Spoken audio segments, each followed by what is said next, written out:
everybody, and welcome to another weekly update. I've spent another week still making progress on my office sim game. We're going to talk through further refinements to navigation and pathfinding, which I think has gotten good enough for me to move on, and on the newest feature, which is a quest mechanic. Of course, I'll also give a bit of insight on what I plan to work on next. Let's get into it.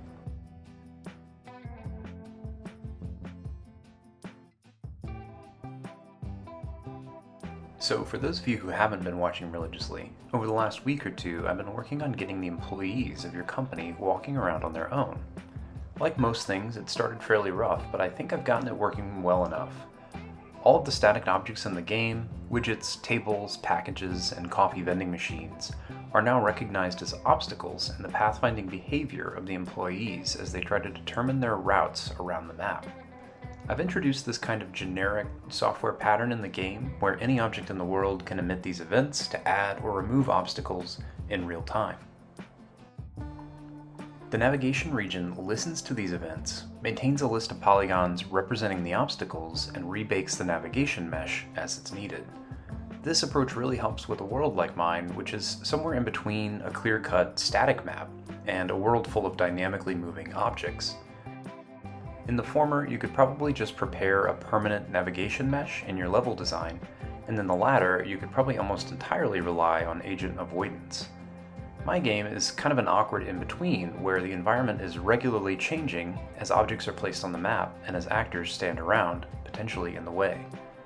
Another benefit of this approach is that employees and the player can become obstacles when they stand in a single place without moving.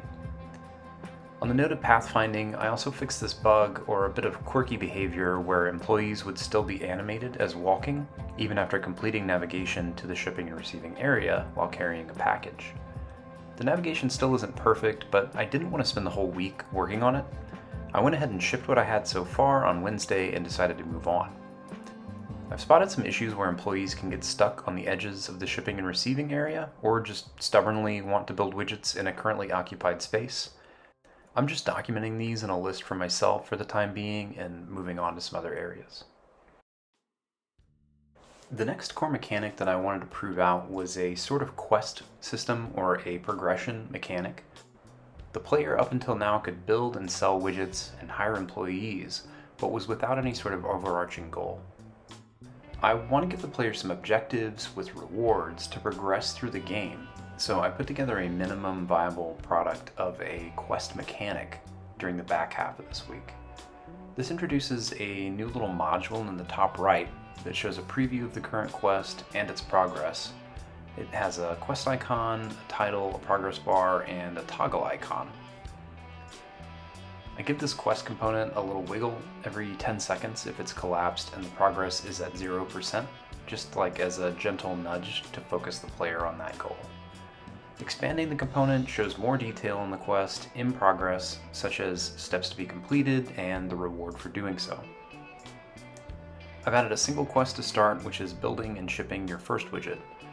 You get 25% progress attributed for completing each of the following steps, which are listed in that collapsible component: creating a widget, progressing that widget to 100% build progress, packaging that widget, and then carrying and placing a widget on the shipping and receiving area. Upon completion of the quest, the component disappears with a little bit of an animation. I've also introduced this money numbers animation to make the $100 reward a lot more obvious. So now, whenever you gain or lose money, there's an animation which is either red or green popping up under your net worth total. It's my plan to use these objectives to push the player to progress through the game. These quests can act as a bit of a storyline, and the rewards can unlock new abilities in subsequent levels. So, what's next then? Well, I think I'd really like to work toward making a playable demo release and putting the game into a sellable early access state, maybe over the next few months. Targeting a launch on Steam would be, I think, a really valuable exercise for me to go through. In the last, about a month and a half, I've given myself the time to explore this idea and put together this prototype for the game. The game in its current state is playable over on finalparsec.com, and I'll include a link in the description below. I've already gotten some comments on past videos about the game, which is super exciting and super helpful. I think the core mechanic is there. You can build products, sell them, hire employees, and complete this task now.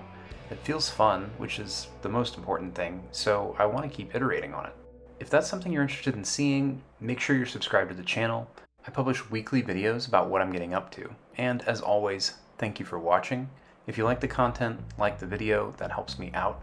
Please head over to finalparsec.com. You can play the latest version of the Office Sim there, and you can come back here and leave me comments as feedback. The site has a ton of resources, tools, and content that might be of interest to you if you're interested in game development, so please do go check it out. Thanks again for watching, and I'll see you next week.